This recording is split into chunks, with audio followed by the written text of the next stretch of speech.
Okay. Recording now. So we're talking about Healthy Housing Coalition. We've identified the intervention, the house of pressure, and maybe the human, what do you call it? It's not the human lab. That sounds too, too experimental on a human. Yeah, What do you call human it? systems lab. Okay, okay, there you go. Okay. And then maybe skipping to the last item, who do we think should be invited? I don't want to try to get everybody in the same room that's relevant because that will be really hard. But who are the must-haves from either within CSU or outside of it? Or who should we try to get representation of?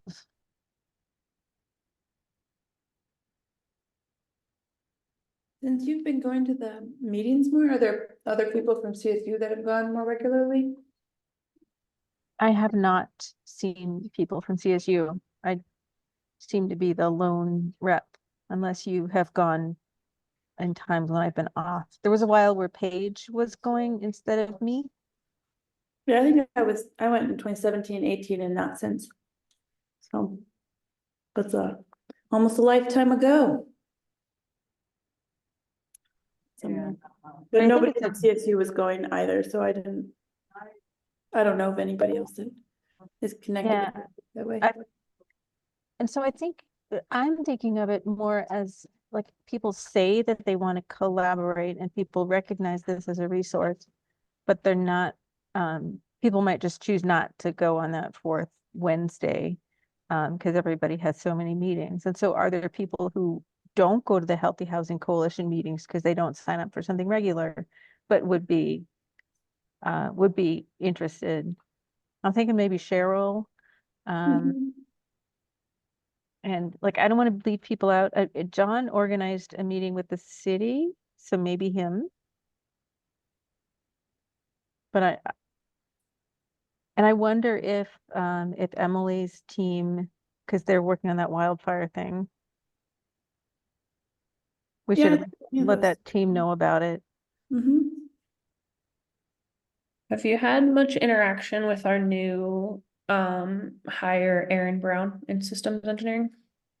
No, and I'm really sad that I could not go to his thing today because I have to be down here on campus because we also have searches. So I wanted to see his thing. So you think him? Yeah, I think it's along the lines of what he does.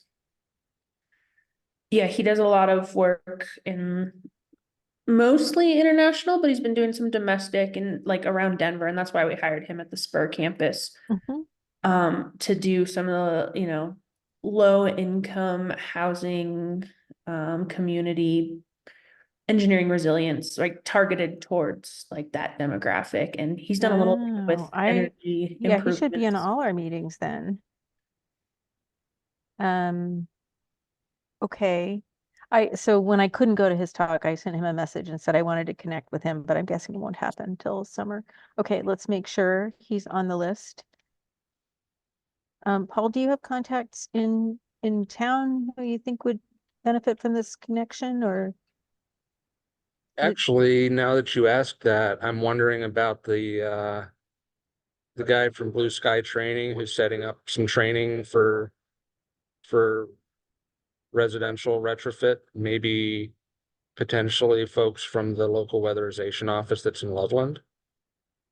Mm-hmm.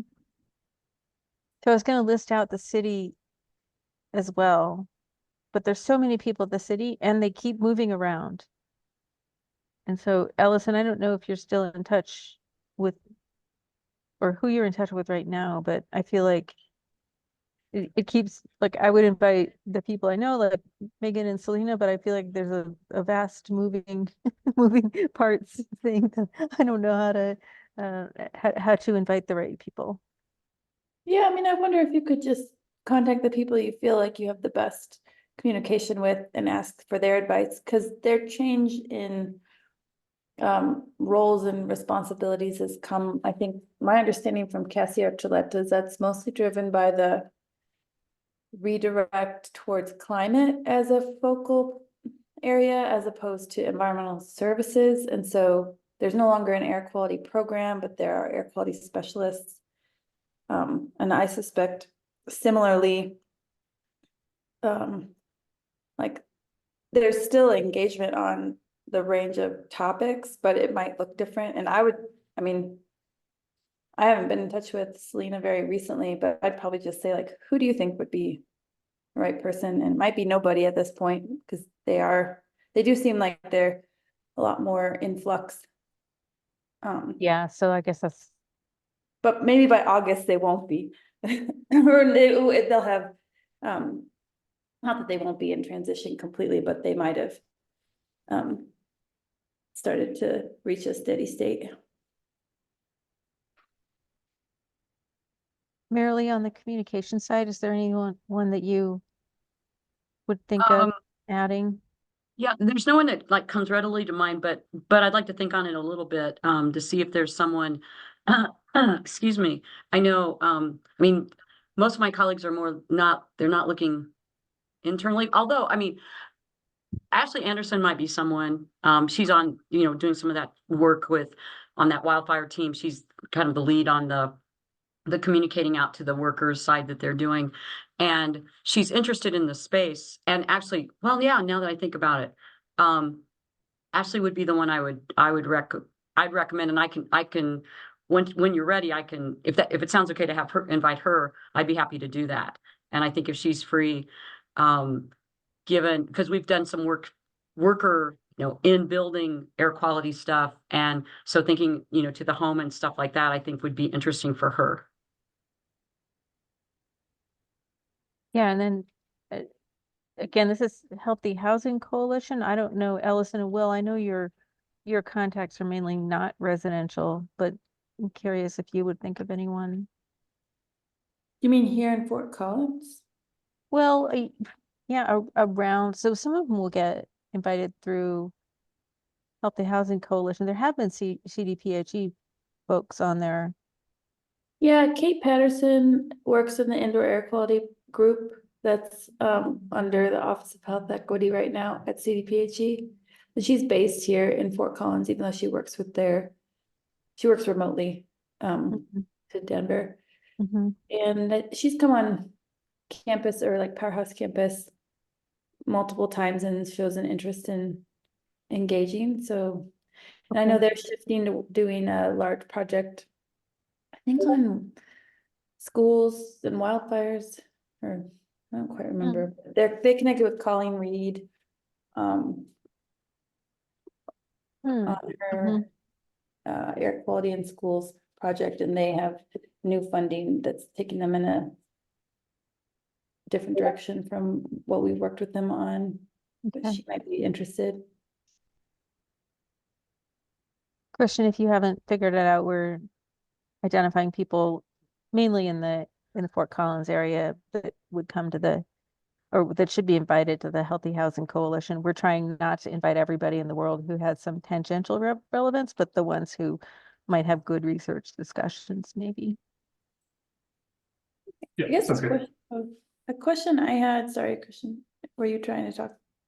Okay.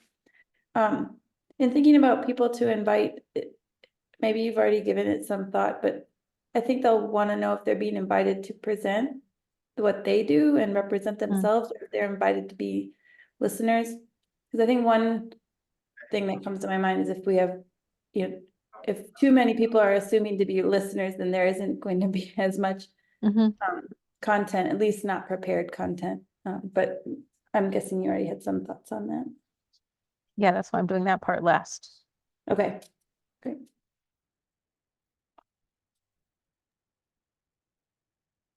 Did you have anything in mind, Christian? I think we already said John, Cheryl, on campus. No, all I was gonna say is I'll go back and listen to the beginning of the recording, because I'm guessing a lot of people I'm thinking of or people have already listed, but.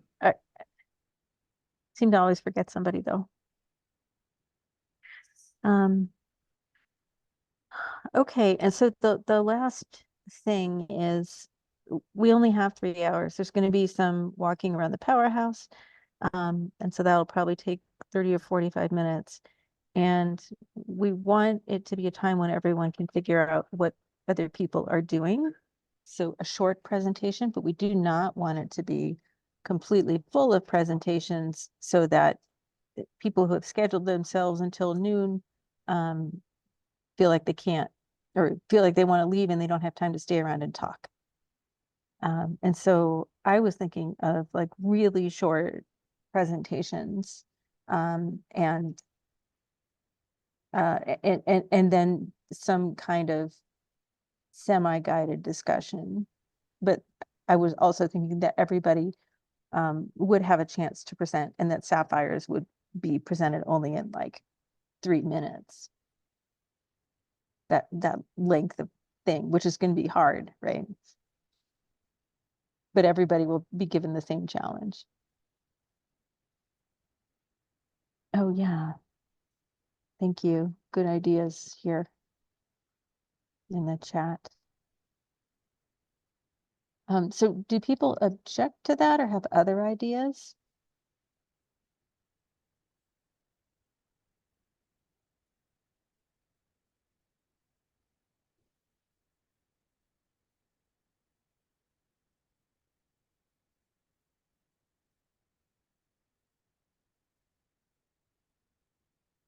I think one thing we could do is some pre-work, like if you're coming, here's some ideas that we could talk about. Pick the, I don't know, I hesitate to guide things too much and screen things out, but I also hesitate to have like no ideas, and then that can be kind of swampy. Yeah, can I ask a question? Like after that concept, kind of like those rapid fire 3-minute talks. What was your idea of, did you have an idea of what's after that?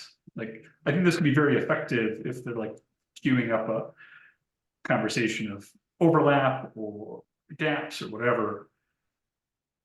But I think they need to go somewhere. No, that's right. That's right. So that I think that's going to be the challenge. Why I want to get started early is the guiding of the discussion. We want to have it like semi-guided, right? Like, and that's also why I thought of gathering what people are interested in talking about beforehand, because then we could maybe make some breakout groups that would still be in the same room, perhaps, but just have people sort of collect by interest. But I also hesitate to fragment it too much, because then people might miss connections that they would have made.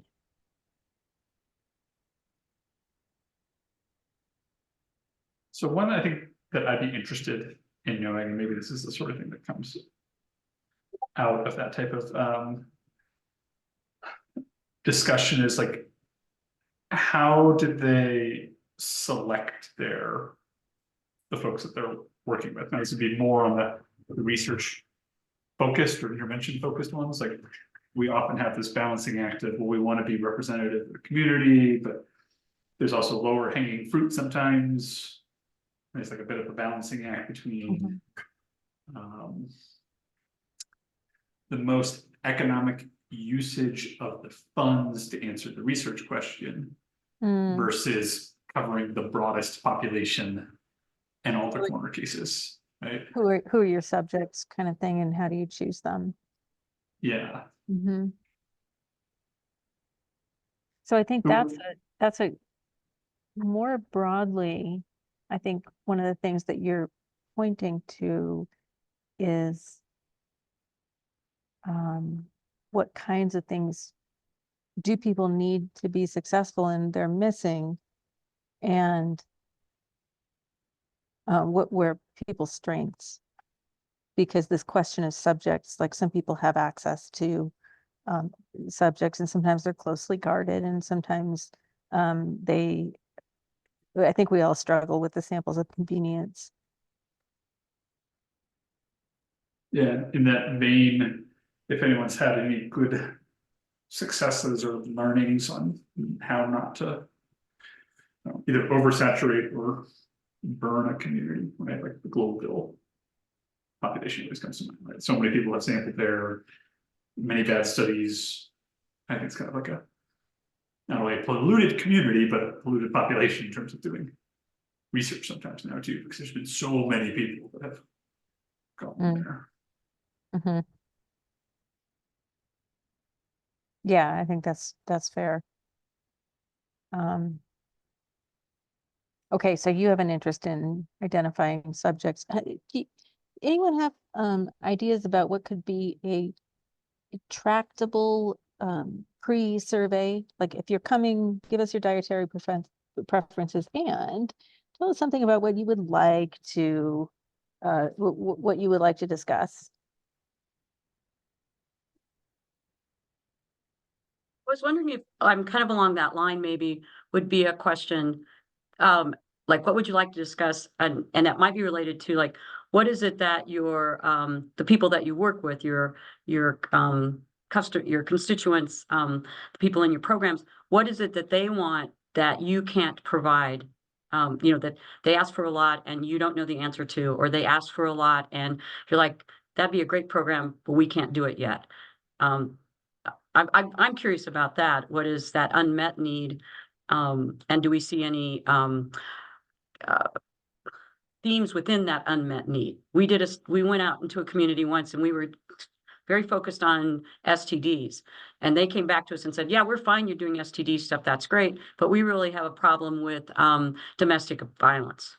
And if you could help us with that, and we couldn't, because that was not our wheelhouse. But if there's more of that, because that would help us to know what are some things that would be useful when questions they have, things like that, that we can start to form teams around for other projects maybe, or could answer within current projects.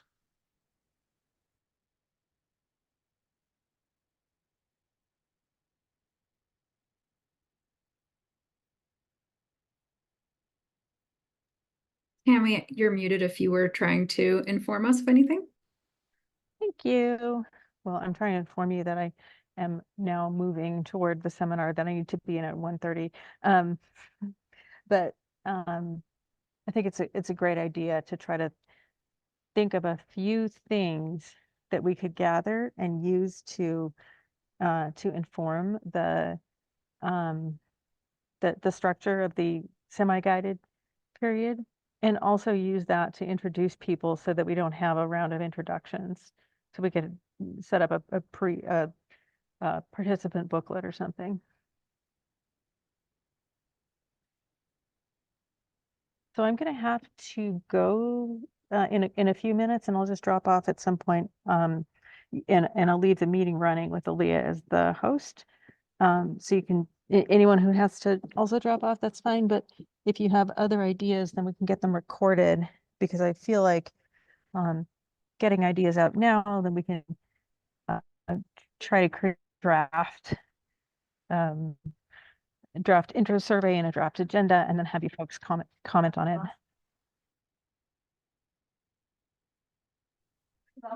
Other ideas like Christians and Marilee's.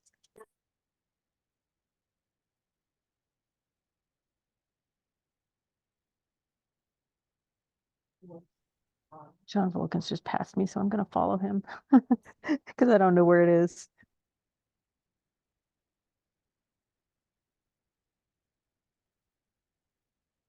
What are you hoping to get out of it? Or what are you hoping to learn from other people who are attending?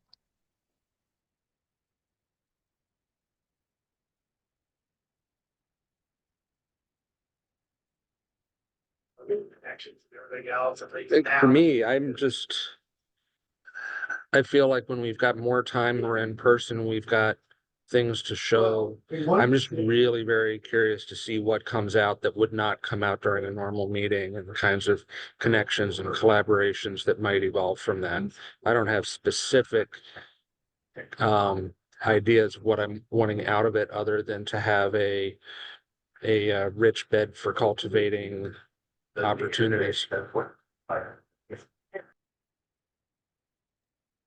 Can everyone make sure they're muted? I think we're getting some background noise. Except if you're talking, of course. Okay, yeah, thanks, Paul. And I think you touched on one of the things that I'm concerned about is if you guide things too much, then people don't have an opportunity to see what's going to arise. And so I don't know if we should plan a certain amount of like address these questions in small groups and then mingle. We are planning to have maybe a lunch to take away, and so you could stay and mingle, or we could have it like a half hour of just what did you hear that inspired you, and go talk to that person, and then you can stay after if you want.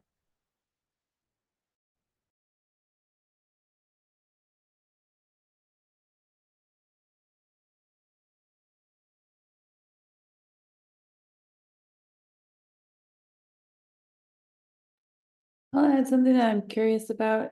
I don't really know who's represented that will come, you know, what their kinds of roles and responsibilities are. But with a lot of the available funding that might intersect on housing, there's, I think, increasing expectations about demonstrating long-term relationships that existed before you wrote the grant proposal or the request for funding. And so it seems like opportunities like this might be ones where thinking about what that would look like, you know, maybe meetings like this are demonstrations of those kinds of relationships. I don't know if the people coming are often seeking extramural funding, for lack of a better word. But at least from like community engaged research type grants, I think the expectations are that there's an existing like evidence base for relationships. Maybe there's opportunity for this to, like Paul was saying, either jumpstart those or solidify them, something along those lines. Yeah, that's a great idea too. Okay, I've got to drop off, folks, but feel free to get some more ideas down, and then I think we'll just take them and make a suggestion that people can comment on. Excuse me. Shouldn't be with a sneeze, but okay. I gotta go. Nice to see you all. Have a great weekend.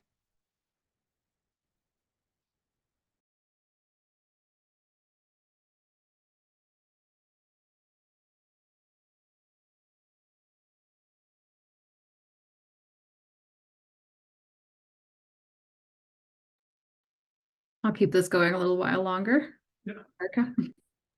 No, I was just gonna say, do we have anything else to discuss? Yeah, I was just going to let both you and Mary know that we're, I think, ready to test those desktop units. And then like little screens here, so I'm gonna be reaching out, probably be Monday at this point, but we're ready to hand this over to you for comments. So, Perfect, I like it. I also wanted to comment on the tablets. I'm not sure if you guys saw my email, but there's currently been one survey that has been collected. So that may need to be a sacrificial survey to get this resolved, but probably this only applies to the communications team. But to give you guys like the quick synopsis, all of the tablets went out logged into my Qualtrics account, which is what the survey is shared to, is to my Qualtrics. When they take the tablets out into the field in offline mode and gather surveys, they have to bring them back, connect them to Wi-Fi, and then the surveys will upload. Well, when they do that, they need to re-authenticate. And in order to re-authenticate, they need to put those credentials back in. Naturally, since we use SSO sign-on, I cannot share that information because then I'd be sharing them my login for everything at CSU. So I've been working with our Qualtrics administrator to come up with a solution. And the best solution that we have found is to create a like generic Gmail account, which I did. It's just tabletsapphires5@gmail.com. And then I made a free Qualtrics account with that Gmail account. And I was not able to collaborate the original survey from myself to that new Gmail account. But Erica, I think you might be able to, since I think you're the original creator of it. Unless I'm in it right Taylor, now, and the original, I can try to figure out who. I thought we copied it But right now I'm looking at my drop-down menu and the collaborate is not enabled. Let me see who owns this survey. Oh yeah, so it's Taylor is the owner. Okay, so I went ahead and duplicated the survey and called it like test duplicate, but it's the exact same and by Christian and I am able to collaborate from my account to the Gmail account from there. And then I was able to accept it. I brought a tablet home with me and was able to accept it on the tablet. So, you know, as long as everyone is okay with that solution, and I think we should get Tammy's okay too, but the next step from here would be to have all 5 tablets in New Mexico sign out of my Qualtrics account. I'll give them the sign-on information for the Gmail Qualtrics account. They can access that survey. I'll change it to not say like test survey or whatever. And they can access it from there. And then when they need to go and re-authenticate, they're just re-authenticating that same generic login that's not tied to anything on the CSU system. A couple of questions. I think that all sounds good. That's good problem solving. If multiple surveys have to re-authenticate, it's okay that they're like, sorry, different tablets. It's okay that they're using the same email, probably, correct? I think so, but that's a I guess really it good. should be, because like if I just had one person in charge of a Qualtrics, it seems like you should be able to have multiple ones at the same time. Yeah, I think so. Like, I don't think that any survey, like, I think that the survey submissions would just like collate, you know? I don't think that they would override. You know what Okay. I mean? Yeah, I think that's a fair assumption. My other concern is that if we lose that one survey response, we won't be able to compensate them. Oh, so that's a good thought. So what we can do then with that one is I can just have them mail it back to me and I can re-authenticate it once I receive it. And then if I need to, I can just mail that back to them. Or if they think that they can run off of 4 tablets, we could do it that way too. But that's the only secure way to get that survey response. But that's a really good point that I had not thought of. So I'll suggest to Troy. Troy and I have been playing a little bit of phone tag while working through some of this too. So I'll suggest to him that they mail that back, just that one tablet back, and then they'll still have 4 deployed. So they're not left like without tablets. And yeah, and the problem is because you can't share your password. Like, I don't know how much of a nightmare this is, but can you just make a temporary password? So they don't have to send it back? I don't know. I mean, I feel like IT would lose it on me if Yeah, that's true. I'm Yeah, pretty sure I okay. like signed some stuff that said that I would never ever share any sign-on information for anything for That's CSU. fair. That's fair. No, yeah, no, that's fair then. I don't want to make you do that. Like temporary or not, I don't want to go against that. That's fair. Yeah.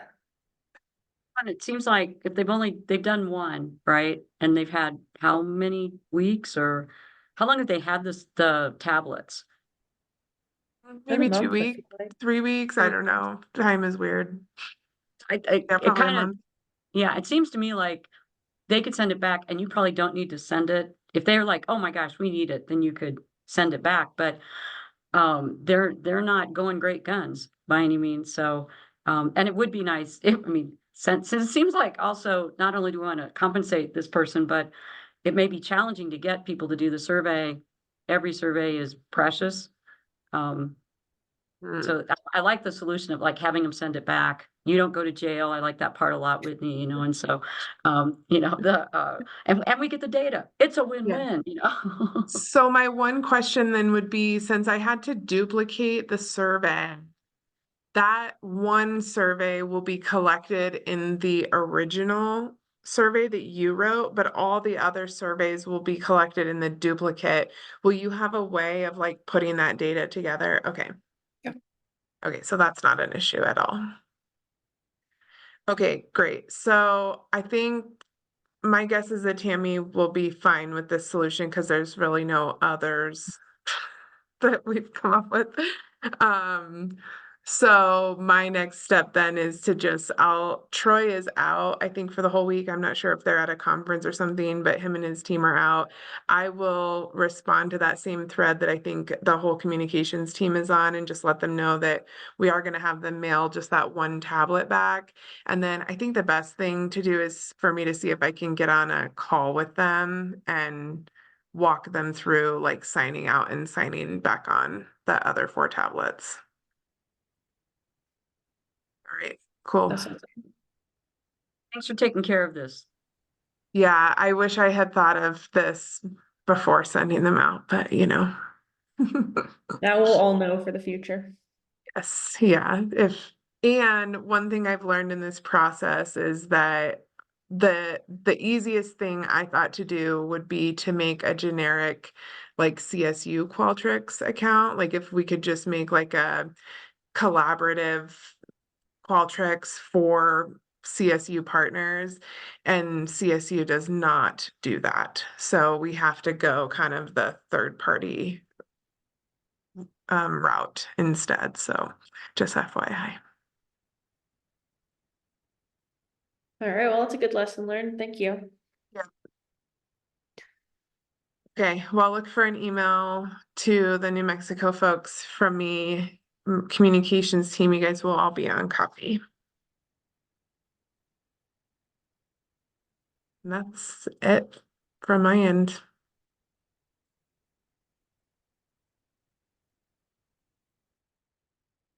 Anyone else have any thoughts for the group?